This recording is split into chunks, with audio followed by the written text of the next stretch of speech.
Olá, pessoal. Vamos dar início à nossa aula de hoje.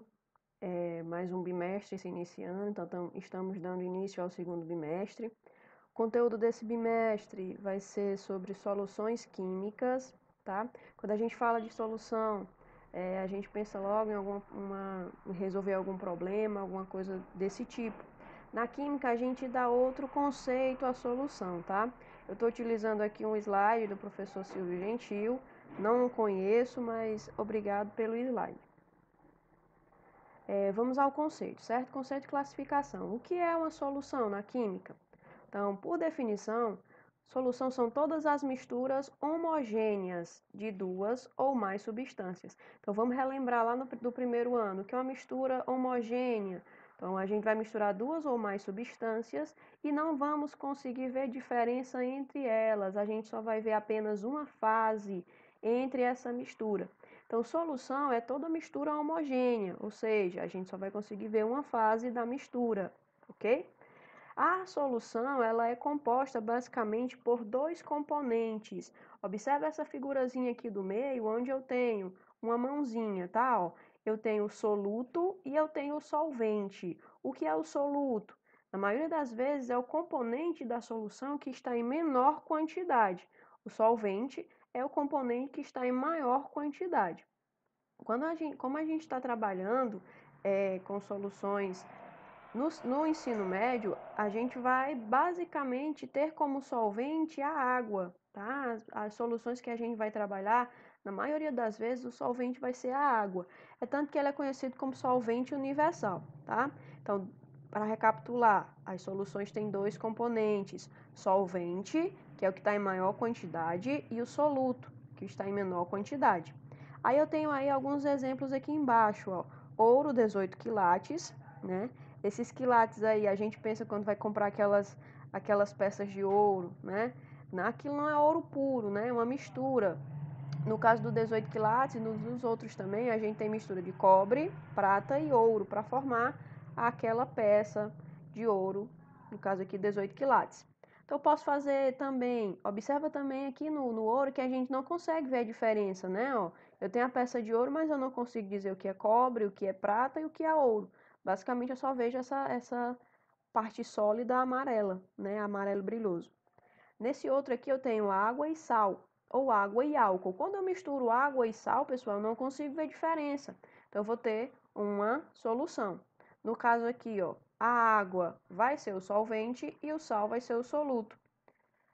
Ou água e álcool, né? Aqui a água e o álcool vai depender da quantidade, porque os dois estão líquidos, né? Então, se eu tiver maior quantidade de água, a água vai ser o solvente. Se eu tiver maior quantidade de álcool, o álcool vai ser o solvente.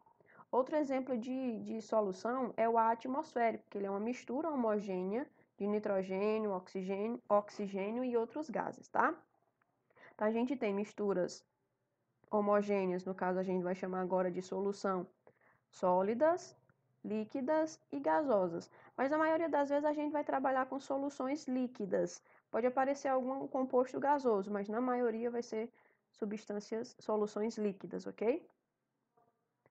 Aqui é uma classificação para a gente ter um conceito mais focado, tá?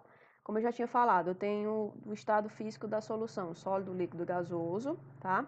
É interessante a gente dar uma olhada aí, que essa solução de álcool, né? A gente compra o álcool na farmácia, no mercado, e com essa pandemia, a procura do álcool com teor 70, né? O álcool 70, está muito grande. O que que significa dizer que um álcool é 70%, né? Se você comparar, né, se o total é 100%, então se 70% é de álcool, os outros 30% são de outra substância, né? Pode ser água, pode ser outro solvente, diluído dentro desse álcool. Então esse teor de álcool, né, o 70%, indica a quantidade de álcool presente na solução, tá? Aqui a gente tem também os estados físicos do soluto e do solvente. Eu posso misturar sólido com sólido, eu posso misturar líquido com líquido, eu posso misturar sólido com líquido, gás com líquido, gás com gás. É o tipo de mistura que a gente pode fazer, tá? E a última aí, a natureza do soluto. Ele vai poder ser molecular ou ele vai poder ser iônico. Quando eu tenho uma mistura com uma solução molecular, né, eu estou utilizando substâncias moleculares, no caso aí o açúcar. Quando eu dissolvo açúcar na água, eu vou ter uma mistura molecular, uma solução molecular. Basicamente o que isso quer dizer? Que ela não vai conduzir corrente elétrica. Uma das características é não conduzir corrente elétrica. Se eu fizer um experimento onde haja condução de corrente elétrica, a solução molecular ela não vai conduzir corrente elétrica. Já uma solução iônica, né, que vai formar íons, aí lembra também que a gente estudou sobre átomos, e íons são átomos eletricamente carregados, né?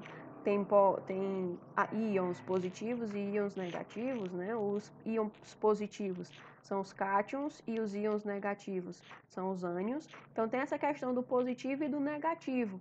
Isso dá a ideia de uma pilha. Quando a gente pega uma pilha, né, tem o polo positivo e o polo negativo.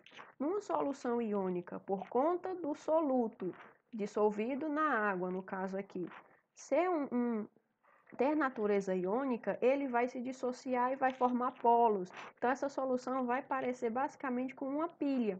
Então, se eu colocar alguma coisa que conduza corrente elétrica, essa solução ela vai conduzir corrente elétrica. A parte aqui, outros conceitos, pessoal. O conceito de solubilidade. A gente vai falar do coeficiente de solubilidade. O que é esse coeficiente de solubilidade? Eu vou ler aqui o que está escrito no slide, depois eu tento explicar, tá? O coeficiente de solubilidade é a quantidade de soluto suficiente para saturar, ou seja, dissolver totalmente o solvente numa determinada temperatura. Aí ele dá um exemplo aí, ó. A gente não vai estar utilizando sempre, na hora de escrever, coeficiente de solubilidade, porque é um conjunto de palavras grande, né? Então vamos utilizar só o CS. O CS do sal de cozinha, que é o cloreto de sódio, a 20 graus Celsius, no caso, é de 360 gramas por litro. Então, vamos entender o que é o coeficiente de solubilidade. Eu peguei uma quantidade de soluto, eu peguei uma quantidade de solvente, numa determinada temperatura. Então, a gente tem que prestar atenção nesses três pontos: quantidade de soluto, quantidade de solvente e a temperatura do ambiente. Então, tudo isso junto vai me gerar um coeficiente de solubilidade. Ele dá aqui o exemplo do sal de cozinha. O que é que ele está dizendo aqui no sal de cozinha? Se eu pegar sal de cozinha a 20 graus, a temperatura está 20 graus, o coeficiente dele é 360 gramas por litro. O que isso quer dizer? Que 1 litro de água nessa temperatura consegue dissolver totalmente até 360 gramas de sal. Se eu colocar mais do que isso, a água não vai conseguir dissolver. Então vai formar um precipitado, vai formar um corpinho de fundo. O sal vai ficar lá embaixo, né? Então quando você vai fazer um suco ou alguma coisa do tipo, vai tomar café, sei lá, e você coloca açúcar demais, chega um ponto onde o açúcar não dissolve mais. Então quando você termina de beber, você vê que tem açúcar no fundo do recipiente. Então ali passou do coeficiente de solubilidade. Então para relembrar, coeficiente de solubilidade, a gente tem que ter três coisas em mente: quantidade de soluto, quantidade de solvente e temperatura, tá? Então, como é que a gente vai classificar as soluções? Elas vão poder ser insaturadas, saturadas e supersaturadas, ok? Quando ela for insaturada, o que isso significa? Que a quantidade de soluto é menor que o coeficiente de solubilidade. Exemplo aqui que a gente está utilizando do sal. Eu sei que 1 litro de água dissolve 360 gramas de sal. Se eu colocar qualquer quantidade abaixo desse valor, eu vou ter uma solução insaturada, ok? Quando é que a solução é saturada? Quando eu coloco exatamente o ponto do coeficiente de solubilidade. Então, atingir o ponto, no caso aqui, 1 litro de água dissolve 360 gramas de sal. Eu fiz uma solução com essas medidas a 20 graus, eu tenho uma solução saturada, ok? Aí eu também vou ter soluções supersaturadas, né? É quando a quantidade do soluto é superior ao valor do coeficiente de solubilidade e eu preciso aquecer essa solução.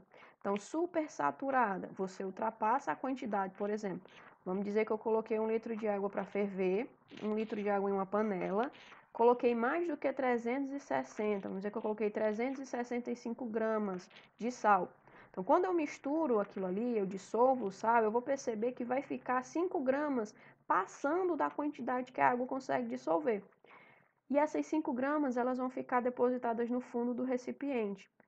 Esse restinho que sobra, a gente chama de precipitado ou corpo de fundo, tá? Essas 5 gramas, elas ficaram lá embaixo. Então, para eu preparar uma solução supersaturada, eu preciso aquecer a solução.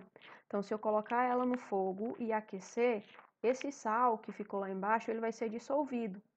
Aí eu vou ter uma solução supersaturada. Só que ela é totalmente instável. O que significa dizer que ela é instável? Que qualquer abalo, qualquer perturbação que eu faça nessa solução, é provável que o precipitado volte a aparecer, certo? Então, aquele sal que temporariamente, aparentemente estava dissolvido, ele começa a voltar, né? Ele começa a precipitar, como a gente fala na química. Aqui, pessoal, eu tenho uma curva de solubilidade, né? A gente vai trabalhar com gráficos também. Não se assusta com esse primeiro gráfico, onde tem várias curvas, várias linhas, várias substâncias, certo? Aqui a gente analisa separadamente. O que é que eu quero que vocês prestem atenção? É nesse segundo gráfico menorzinho que tem aqui no canto, tá? Então, o gráfico ele tem 3 regiões onde a gente vai poder classificar as soluções. Então, eu tenho pontos, observa aí, ó, que tem número 1, 2 e 3, tá? Quando o ponto estiver em cima, né, em cima da linha, eu vou ter uma solução saturada. Quando o ponto estiver abaixo da linha ou abaixo da curva, eu vou ter uma solução não saturada, que também pode ser chamada de solução insaturada. O ponto 3 lá em cima, ó, quando eu tiver um ponto acima da curva, eu vou ter soluções supersaturadas, tá? Então, o gráfico vai ter 3 regiões: insaturado, saturado e supersaturado. Então, lembra disso. Abaixo da curva, todo ponto que tiver abaixo da curva vai ser de soluções insaturadas. Todo ponto que tiver sobre a curva ou sobre a linha serão soluções saturadas. E todo ponto que tiver acima da curva serão soluções supersaturadas. É basicamente isso que eu quero que vocês entendam em relação ao gráfico, tá? Então é isso, pessoal. A nossa aula de hoje é basicamente esses conceitos sobre soluções. Espero que vocês tenham compreendido. Até a próxima aula e não esqueçam, fiquem em casa.